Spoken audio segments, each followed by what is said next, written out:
Good morning, students. We'll start with the next sum of dissolution. Now, this is again an unsolved sum from your textbook.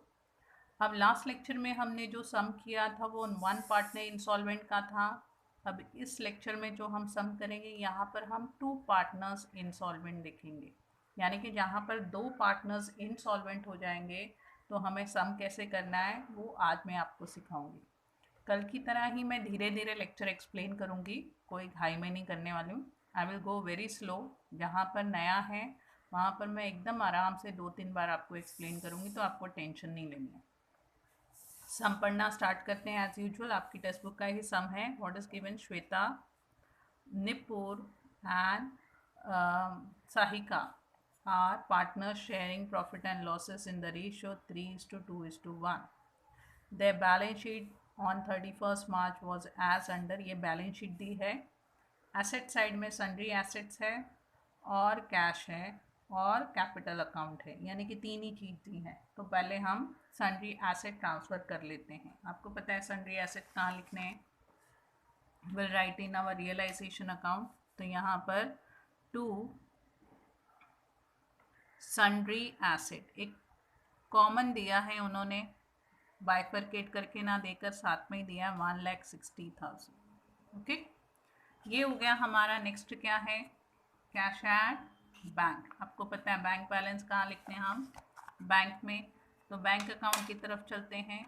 वहाँ पर हम लिखेंगे to balance brought down 5,000. यहाँ तक समझा होगा आपको. अब आगे सम देखोगे तो गिवन कैपिटल अकाउंट का बैलेंस दिया हुआ है. They have given the balance of capital account. अब एसेट में बैलेंस देने का मतलब है कि जब आप लिखोगे you are suppose to write on debit side. So will write here to balance brought down. किसका दिया है? लास्ट वन का 10,000. तो हमारी बैलेंस शीट एसेट साइड जो है वो हमने कंप्लीट कर दी. अभी लायबिलिटी की तरफ चलते हैं. Capital account balance is given of Shweta and Nupur. Capital account के क्रेडिट में लिखेंगे by balance brought down 65,000, 15,000. First one जो है सानिका, उसका हमने ऑलरेडी यहाँ पर लिख लिया है. अब फिर से हमारे क्वेश्चन की तरफ चलते हैं. क्या है यहाँ पर? नेक्स्ट क्रेडिटर्स यानी कि liability. Our realization account credit side we will write by creditors. कितना अमाउंट है? 95,000. ओके, अब फिर से हमारे सम की तरफ रेड पेन ले लेती हूँ. सम पढ़ते हैं हम. क्या दिया है? द फर्म इज डिसॉल्व यानी कि हमने बंद कर दी on 31st March 2019.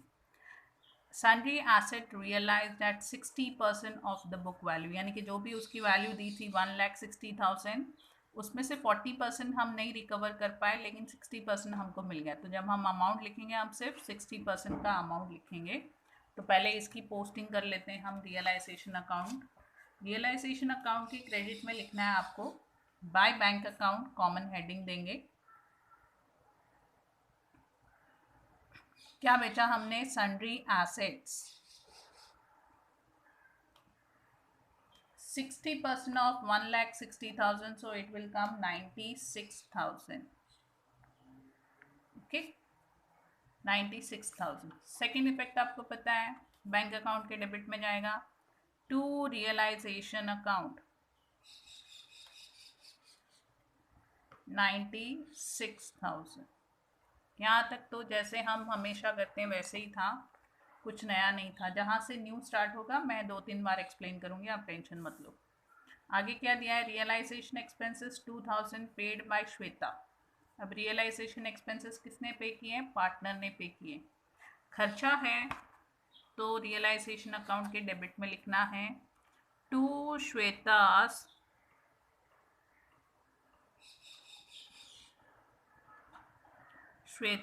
capital account. What she is paying? Realization expenses.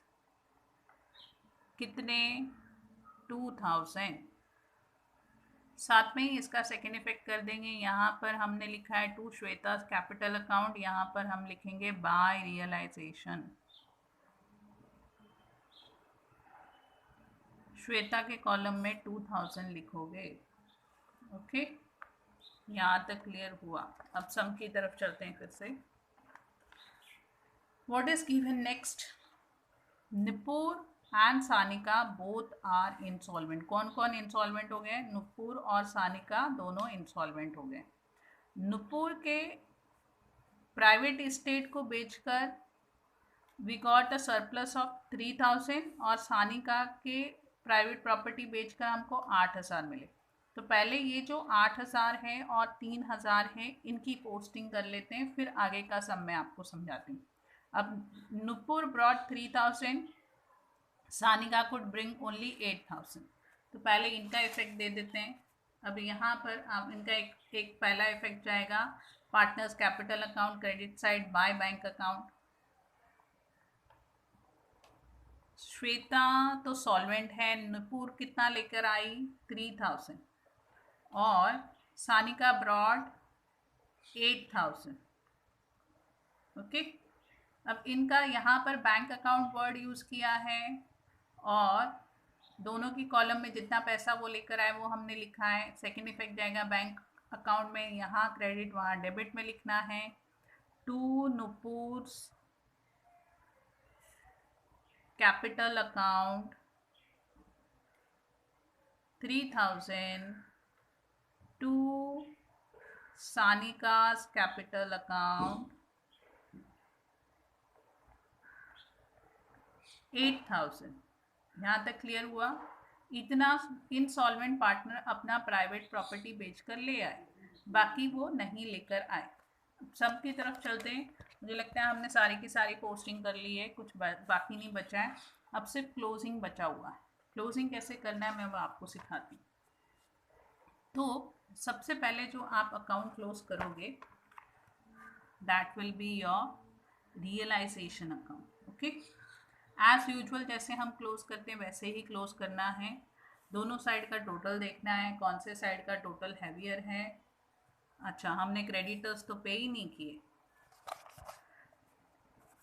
Creditors we have not paid, तो पहले क्लोजिंग से पहले हम क्रेडिटर्स पे कर देते, नहीं तो हमारा सम नहीं टैली होता था। तो हम क्रेडिटर्स पे करेंगे पहले। कहाँ से पे करना है? बैंक अकाउंट से। एडजस्टमेंट नहीं दिया है तो भी हमको पे करना है। क्रेडिटर्स 95,000 और इसी का सेकेंड इफेक्ट आएगा बैंक अकाउंट में बाय रियलाइजेशन 95,000। अब हम अपना अकाउंट क्लोज कर सकते हैं। अब पहले रियलाइजेशन की तरफ चलते हैं। यहाँ पर है 1,60,000, 2,000, 95,000 और यहाँ पर है 95,000 and 96,000। So in this sum also we are suffering loss, क्योंकि इस साइड का टोटल ज़्यादा आ रहा है, इस साइड का टोटल जो है वो कम आ रहा है। So the total of this side is 2,57,000। वही टोटल हम यहाँ पर भी लिखेंगे 2,57,000। माइनस करने के बाद में जो बच जाएगा वो partners capital account as usual. Realisation account में कोई गड़बड़ नहीं है, कोई सेम टू सेम है, भले इन वन पार्टनर इंसॉल्वेंट हो या टू पार्टनर्स इंसॉल्वेंट हो। फ़र्क कहाँ से समझ में आता है? कैपिटल अकाउंट से। Nupur and Sanika profit sharing ratio क्या है इनकी? 3:2:1। अब इसमें से ये माइनस करने के बाद में कितना बचता है हमारे पास? Still we have the loss which we are suffering, that is 66,000 का डिफरेंस आ रहा है। इस रेशियो में डिस्ट्रीब्यूट करने के बाद में the first one has to pay 33,000, second one 22,000, third one 11,000। Second effect आपको पता है पार्टनर्स कैपिटल अकाउंट में ही जाएगा, यहाँ क्रेडिट वहाँ डेबिट, टू रियलाइजेशन अकाउंट। अब ध्यान देना है इसके बाद में 33,000, 22,000 एंड 11,000। एज यूजुअल हम इंसॉल्वेंट पार्टनर यानी कि नुपुर और सानिका का अकाउंट पहले क्लोज करेंगे, फिर हम सॉल्वेंट पार्टनर की तरफ जाएंगे। ओके, क्लियर हुआ यहाँ तक? अब पहले नुपुर और सानिका का टोटल करते हैं, देखते हैं कौन से साइड का टोटल ज़्यादा है। देखने से ही समझ में आ रहा है इसी साइड का टोटल ज़्यादा है। तो पहले वही डेबिट का टोटल लिखते हैं। 22,000 इसका है और 21,000 इसका है। वही हम यहाँ पर लिखेंगे 22 और 21। जो भी डिफरेंस आएगा वो कौन बेयर करेगा? श्वेता बेयर करेगी। ओके, अब यहाँ पर रेशियो की ज़रूरत नहीं क्योंकि एक ही पार्टनर इंसॉल्वेंट है। अब 22,000 में से यहाँ पर 15 और 3 है, 18,000 माइनस करोगे तो भी कितना डिफरेंस आ रहा है? 4,000 का डिफरेंस है। वो कौन लाएगा? Shweta will bring. So we'll write her capital account. Shweta's capital account. Okay. और यहाँ पर 21,000 में से 8,000 माइनस करने के बाद में भी डिफरेंस आ रहा है। कितना आ रहा है? 13,000। वो भी कौन देगी? श्वेता देगी, because she is a solvent partner. अब इसका सेकेंड इफेक्ट आपको मैंने लास्ट लेक्चर में भी समझाया था। कहाँ जाएगा? कैपिटल अकाउंट में ही, हेडिंग नहीं दिया। पार्टनर्स कैपिटल अकाउंट में ही जाएगा, but on which side? Opposite side. Opposite side यानी कि यहाँ क्रेडिट में, वहाँ डेबिट में। यहाँ पर सॉल्वेंट पार्टनर का नाम लिखा है, वहाँ पर हम इनसॉल्वेंट पार्टनर का नाम लिखेंगे। To Nupur's capital account. कितना दिया था श्वेता ने नुपुर को? 4,000। और टू सानिका's कैपिटल अकाउंट 13,000। समझ में आया? क्या करना है? पहले इंसॉल्वेंट पार्टनर का अकाउंट क्लोज करना है। अब यहाँ पर नुपुर का टोटल है 22, सानिका का है 21। वही टोटल हमने ऑपोजिट साइड में लिखा। 22,000 में से 18,000 माइनस करके 4,000 का डिफरेंस आ रहा है, वो कौन देगा? सॉल्वेंट पार्टनर यानी कि श्वेता देगी। और यहाँ पर 21 में से 8 माइनस करने के बाद में भी 13,000 कम पड़ रहे हैं, वो कौन देगा? सॉल्वेंट पार्टनर यानी कि श्वेता विल गिव। ये हो गया एक इफेक्ट। यहाँ पर पर्टिकुलर्स में बाय श्वेता's कैपिटल अकाउंट लिखना है और अमाउंट इंसॉल्वेंट पार्टनर के वहाँ डालना है कि इतना इतना अमाउंट सॉल्वेंट पार्टनर ने दिया। सेकेंड इफेक्ट इसका जाएगा ऑपोजिट साइड में। Here we will write to Nupur's capital account, और श्वेता के कॉलम में जितना श्वेता ने दिया वो लिखेंगे। टू सानिका's कैपिटल अकाउंट, और श्वेता के कॉलम में जितना सानिका का डेफिशिएंसी था, जो इंसॉल्वेंट हो गई, वो नहीं ला पाई, वो अमाउंट इसने दिया, वो लिखना है। यहाँ तक क्लियर हुआ? ऐसे ही हमने 1 पार्टनर इंसॉल्वेंट किया था, ऐसे ही 2 पार्टनर इंसॉल्वेंट करना है। टेंशन नहीं लेनी है। Okay, now will close the column of solvent partner. And में सॉल्वेंट पार्टनर को क्लोज करना है। अब सॉल्वेंट पार्टनर का टोटल हमें देखना है। सॉल्वेंट पार्टनर का यहाँ पर 67,000 आ रहा है। Same total we want here 67,000। उसमें 67,000 में से ये 33,000, 4,000 और 13,000 माइनस करने के बाद में जो बच जाएगा वो एज यूजुअल बैंक अकाउंट करके लिखना है। बाकी दोनों का कुछ नहीं आएगा क्योंकि वो इंसॉल्वेंट हो गए, तो इसका बैंक अकाउंट का बैलेंस आएगा। अब इसका बैंक अकाउंट का बैलेंस कितना आएगा? It is coming 17,000। और यहाँ पर जब 2 पार्टनर इंसॉल्वेंट हो गए तो सिर्फ एक का बैलेंस आपको ट्रांसफ़र करना है बैंक अकाउंट में। अब यहाँ पर bank account debit, bank account में क्रेडिट में हम लिखेंगे बाय श्वेता's कैपिटल।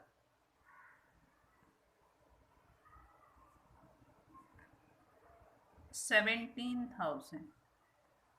जब 1 पार्टनर इंसॉल्वेंट हो गया था तो 2 पार्टनर का बैंक अकाउंट का बैलेंस हमने ट्रांसफ़र किया था। अब 2 पार्टनर इंसॉल्वेंट हो गए तो सिर्फ सॉल्वेंट पार्टनर का यहाँ पर हमने अकाउंट ट्रांसफ़र किया है। और जैसे ही ये करके आप यहाँ पर क्लोज करोगे, ये अपने आप टैली होना चाहिए। और इसका जो टोटल आ रहा है वो टोटल है 1,12,000।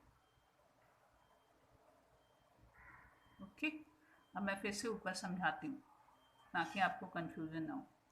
रियलाइजेशन अकाउंट जैसे हम क्लोज करते हैं वैसे का वैसे ही है, भले वन पार्टनर इंसॉल्वेंट हो या टू पार्टनर्स इंसॉल्वेंट हो, उसमें कोई डिफरेंस नहीं है।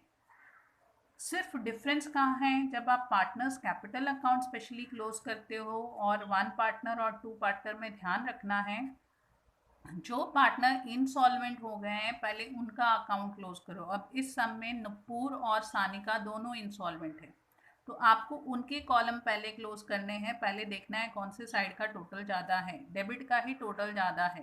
22,000 इसका आ रहा है, 21,000 इसका आ रहा है, वही टोटल हम यहाँ पर लिखेंगे। अब 22,000 में से 18 माइनस करने के बाद में 4,000 बचा। अब ये तो इंसॉल्वेंट हो गया, he can't bear it, he can't bring it, so who will bring? Shweta, because she is solvent। तो उनका जो वो नहीं ला सकते वो भी श्वेता लेकर आएगी, because they are working in partnership firm। अब सानिका का 21,000 टोटल होना चाहिए, 8,000 ही वो ले आई, she could bring only 8,000, तो भी 13,000 बचते हैं, वो कौन देगा? सॉल्वेंट पार्टनर यानी कि श्वेता देगी। अब यहाँ पर श्वेता का कैपिटल अकाउंट हमने पर्टिकुलर्स में लिखा और अमाउंट नुपुर और सानिका के कॉलम में डाला। अब इसका सेकेंड इफेक्ट आएगा partners capital account only, but which side? Debit side. Debit side में लिखते समय हमको ध्यान रखना है इनसॉल्वेंट पार्टनर्स का नाम लिखना है। To Nupur's capital 4,000 in Shweta's column, to Sanika's capital 13,000 in Shweta's column.